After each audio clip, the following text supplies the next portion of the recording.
अध्याय 6 जाति और धर्म। उस मालिक की कोई कौम नहीं है, उसका कोई मजहब या मुल्क नहीं है, न ही उस मालिक की कोई जाति या रंगरूप है।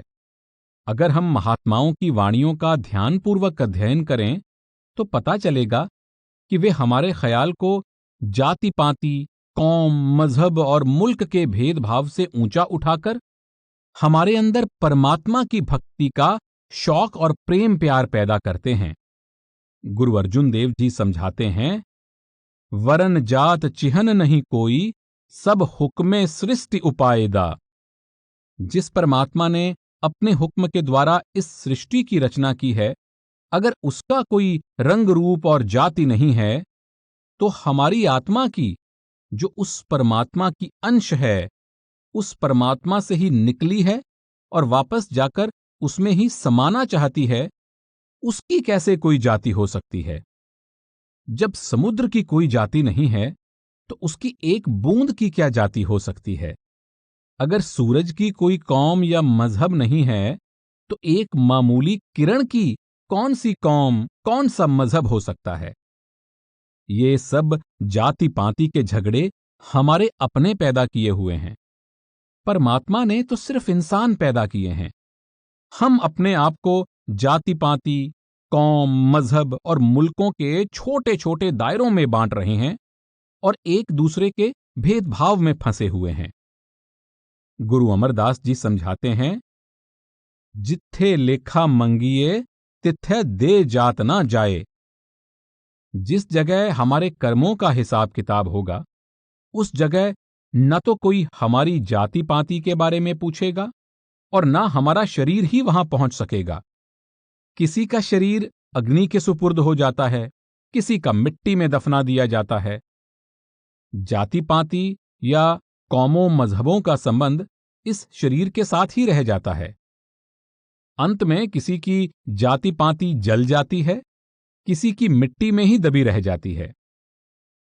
कबीर साहब फरमाते हैं, जाति पाति पूछे ना कोई, हर कह भजे सो हर का होई। किसी को भी आपकी जाति पाति नहीं पूछनी है। जो परमात्मा की भक्ति करता है वह परमात्मा का रूप हो जाता है।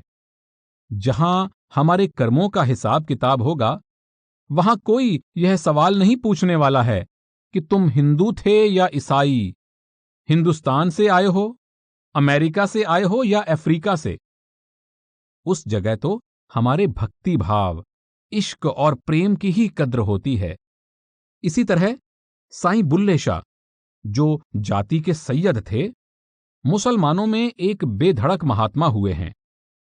अपने कलाम में स्पष्ट करते हैं, अमला उत्ते होन निबेड़े, खड़ी रैन गियां जाता। जो अपने अमलों या कर्मों पर ध्यान देते हैं वे ही परमात्मा को मंजूर हैं। जो जाति पाति के अहंकार में फंसे हैं, उनकी उस दरगाह में कोई कद्र नहीं है।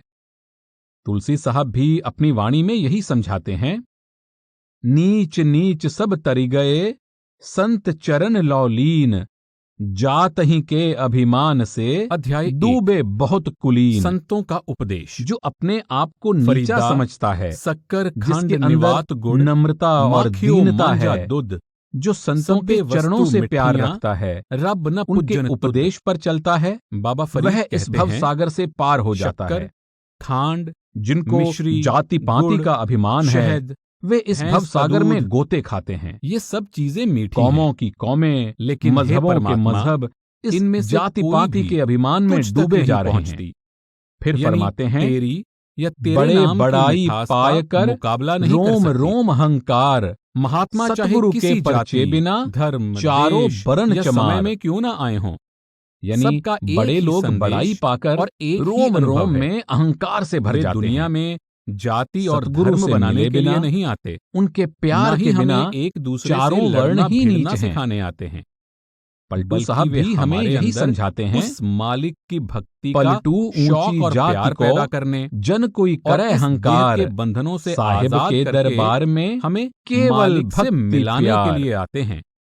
मालिक की लेकिन दरगाह में हम दुनिया के केवल जीव भक्ति और ऐसे प्यार मालिक की के ही कद्र भक्तों है। और प्यारों के जाने के भक्ति और बाद प्यार ही बहिर्मुखी हमें हो वापस जाते ले हैं, जाकर उस मालिक से कर्मकांड में मिलाएंगे। उलझ जाते हैं किसी और के उन मन में यह महात्माओं विचार के ना हो असली अनुभव कि मैं और ब्राह्मण के घर उपदेश पैदा को हो गया हूँ, बिल्कुल भूल मुझे जाते ही हैं। मालिक से हम मिलने का उनकी गौरव असली प्राप्त हो शिक्षा सकता है, और रूहानियत या को मैं हिंदू से जातियों और ईसाई धर्मों बन गया के हूँ, छोटे अब छोटे सिर्फ दायरों मैं में ही बंद परमात्मा करने से की मिल कोशिश सकूंगा। करते हैं और एक या दूसरे कोई से यह सोचे लड़ना भिड़ना कि शुरू मैं कर एक देते हैं। नीच जाति में जिन जन्म ले महात्माओं चुका की हूँ, शिक्षा मैं सारे शायद संसार अब के कभी लिए होती परमात्मा है, की भक्ति नहीं कर उनके सकूंगा। उपदेश को जब हम गुरु छोटे अमरदास छोटे जी ने दायरों तो में बंद इस करके जाति पाति का कौमों यहाँ मजहबों तक की खंडन शक्ल किया देने है, की कोशिश करते हैं बिन नावें तो इससे सब ज्यादा नीच जात हैं, बिस्टा का कीड़ा होए। जो मालिक के नाम की कमाई नहीं करता, उससे ज्यादा नीच जाति वाला और कौन हो सकता है, क्योंकि मौत के बाद उसे विष्टा का कीड़ा तक बनना पड़ेगा, यानी नीच और अधम योनियों में जाना पड़ेगा। गुरु अर्जुन देव जी फरमाते हैं, जिस नाम हृदय सोई वड राजा, जिस नाम हृदय तिस पूरे काजा, जिस नाम हृदय सो जीवन मुक्ता, जिस नाम हृदय तिस सब ही जुगता, जिस नाम हृदय सो सब ते ऊंचा, नाम बिना प्रम जोनी मूचा। गुरु अमरदास जी फरमाते हैं, सबद रतिया सुहागणी, सच्चे सबद सिगार, नानक होर पतसाइया, कूड़िया नाम रते पातसा।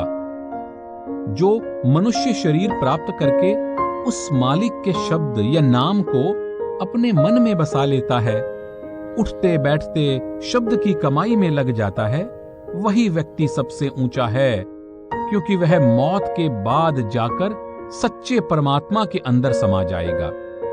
इसलिए जो मालिक की जाति, कौम, मजहब और मुल्क है, वही हमारी आत्मा की जाति, कौम, मजहब और मुल्क है। इसलिए हर एक महात्मा हमारे ख्याल को मजहबों के वहमों भ्रमों और कर्मकांड के बंधनों के इन छोटे छोटे दायरों से ऊपर ले जाने की कोशिश करता है और हमारे अंदर उस परमात्मा के प्यार और सच्चे नाम की कमाई का शौक पैदा करता है।